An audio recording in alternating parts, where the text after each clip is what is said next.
cue from your point, there is a question of organizational memory, because many of the Indians, they feel that they might have worked in an organization for 20 years, 25 years, whatever medals they got from CEO. But once they leave the organization, they are non-entity to the organization. Their overall contribution, that has nothing, nowhere it is recognized as a legacy or something. So maybe one is, and sometimes what also we see, as you said, some bright people, they are not fitting in the organization, so that person may leave the organization. Mostly we see that it ends in acrimony. Okay, hardly we see a very pleasant kind of leaving from the company. Exit interview and all these things are there, but I mean, whether it is happening in a positive way, that also is an events to be seen. So how do we kind of ensure that the person who leaves the company, he or she has a place in the company's history? Then only that ownership thing also that person will feel. So otherwise, no, he said, "Bhai, aaj hai. Once I leave, nobody remembers me." I think taking a cue from my co-panelists, there is no dispute that the performance has to be recognized and rewarded actually. Now, what is to be rewarded and whom to reward? Actually, the question here that arises actually. And in my opinion, actually, it is rather than individual heroism or say one-off incident, it is the consistency which is to be seen, in fact, in the performance. And that is what is to be rewarded. Because in the organization, the modern structure that we have, we are all organic units, in fact, actually. There is different actually expectations from the each other department. Actually, the persons in the each particular department. For example, the role from a HR or say IT actually perspective has to be different actually from a business development or marketing, sales and marketing perspective too. So for the marketing, in fact, we do expect them to be loud, in fact, actually, and do create, in fact, hypes or performance. They do tend to do also, in fact, in this aspect. But whereas in the same time, actually, in the IT department or in the HR, actually, they expect them to be vigilant, observant. In fact, actually, the roles and responsibilities are quite different. In fact, so that's why actually in the most of the organizations we have got a different set of KPIs for each department. And I think the consistency and the has to be measured on those parameters. And the long term, in fact, over the year, in fact, the earlier appraisal system that we have, I think that does take care of actually if the person has been performing under the same person, and it does take care of the performance. So in my view, consistency in the performance is more important rather than the individual heroism and the isolated incidents. So, taking another view from, say, AI impact point of view, because the topic is that quiet skills that run the company. Many of those quiet skills, I don't know whether that will be kind of eliminated by the impact of AI. Let's starting with our example. As a professor, we have teaching assistants for correcting papers and all sorts of odd jobs, typing this, that. But now with this AI, all these tasks can be easily done and much faster, much more proficiently. Okay. And so I may not be needing them at all. Okay. So similarly, many tasks in the organizations which were earlier as small things that we are talking about, those people may not be required anymore by human people. I don't know. I mean, what is your view on that? Okay. Starting with. Yeah.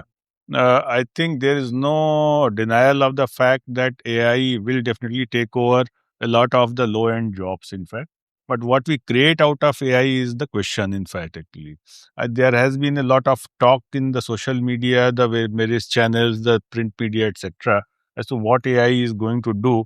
I think I tend to agree with most of the views that are in the prevailing media that it is a next revolution, in fact, in terms of the industrialization and like what the steam engine or electricity or the internet did directly to the civilization.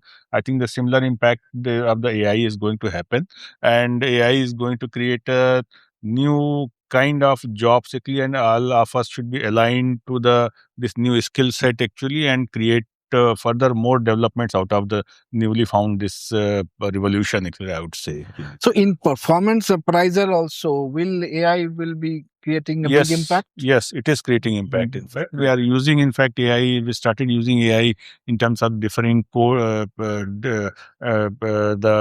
deciphering actually the IT codes, actually the programs, in fact, writing the programs in our organization. So the AI readiness, in fact, is being seen creating APIs actually for the financial transactions, etc. That has already started, and those sets are definitely going to be rewarded in future. Well, for example, I can cite my own experience. Last year onwards, we are trying on an experiment basis that evaluating all the assignments. So I use Claude primarily. So it's very proficient and kind of thing. And it does generate a kind of very good feedback. Okay. Not always it is foolproof, because ultimately I see all those things before releasing to the students. And there are some hallucinations, some errors still. But most of it, I think 70-80%, they are doing it well. So earlier, suppose there are 80 students, I have to read 80 assignments and they ask for feedback. So I have to write a detailed feedback. So now with the help of AI, I'm having a preliminary draft at least. I can just fine tune and give it to it, kind of thing. So there is a huge kind of impact in every profession. So I'm sure, yes, sir. See, my take on it is fairly simple. It's that if you weren't using your brain, then yes, AI will replace you. But if you were using your brain, then I think you can use AI to better things, right? So I think it's a question of whether you allow it to be a master or a slave. In my opinion, an AI is a great slave, but it's potentially a very bad master. So it depends on where you draw the line and how you do it. Like if you gave the example, your example, because you're doing AI assisting, but you're not letting AI do everything on its own, and the decision is yours. So you got to control it, treat it as a slave, like in media organizations. You can allow it to run riot and create multiple translations, or just pick up things from the net and create articles that are not based on any truth. Or you can use it for assisting, which means there's a manual supervision at the end that you see what is there and it enables scale. But then you have the M dashes, you have the multiple humanizers now in place, which will detect all the kinds of whether AI intervention is there. So, yes, it's a great tool. And people who haven't been really using the brain have an opportunity now to upskill themselves rather than trying to be afraid of AI. Join the revolution, because otherwise, agentic AIs will kind of slowly start eating away into your core domain. Now, today, look at anything. You want to build a content engine today, Claude is your best friend. You have a video integration, Higgsfield. You have now Canva on it. You have everything. You don't need anything. But only a brain that knows what it wants out of AI is able to max out the use of AI. If you don't know, and if you're still using it for just basic querying, replacing Google with an AI, then nothing else will So happen. will it impact that quiet skills? That's what we started with. Depends on what you're calling as quiet skills. Like some of the things are not very quiet. Some of the things are not very quiet. Like, for example, if you're a salesperson, now Claude can teach you how to do, but it's not in the room with you negotiating with the person in front of you. You have to look in the eye. The way your handshake is firm or not firm, AI can't determine that. Your negotiation skill, you can't be checking your computer back and forth and saying, Acha, now Claude has told me this. You are in the play, you're playing the game. AI can't help you. If you're a CEO, you have a decision that has never happened before. An economic tsunami has come. You got to decide this stays, this goes. You can't rely on AI for those things. It's still learning a language, right? So those things that are really human in decision making needs to stay human. Can't be taken over just yet. I would put this actually. I was in a different panel, and it was actually from a HR person who had, I felt, had summed it up quite eloquently. I think the way he has said it, and I think it resonated with me, is that things that we do with our hand, or kind of the basic activities. When I say with hand, when I say basic activities, AI will probably, replace most of it, if not all of it.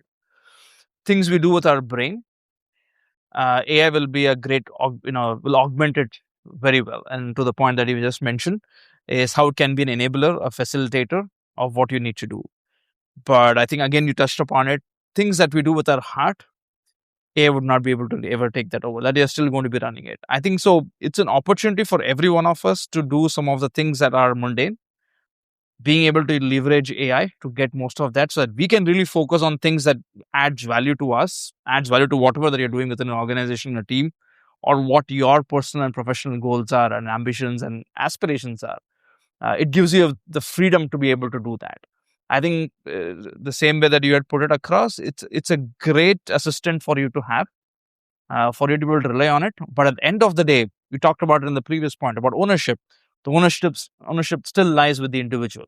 You can't pass on the ownership down to an AI. You are using AI as an enabler, but ultimately the ownership of what you deliver, whether it's a work, whatever the work product might be, ultimately the ownership lies with the human, lies with the individual. And that's how you should be able to, that's the best way to integrate it. So that you know that no matter what the output is, you can take the help. But at the end of the day, it's your work product. You got to take ownership of it because you're going to be responsible. Right now, we're not come up to the point where we're going to hold AI responsible for anything at this point in time. So the human still holds the ownership.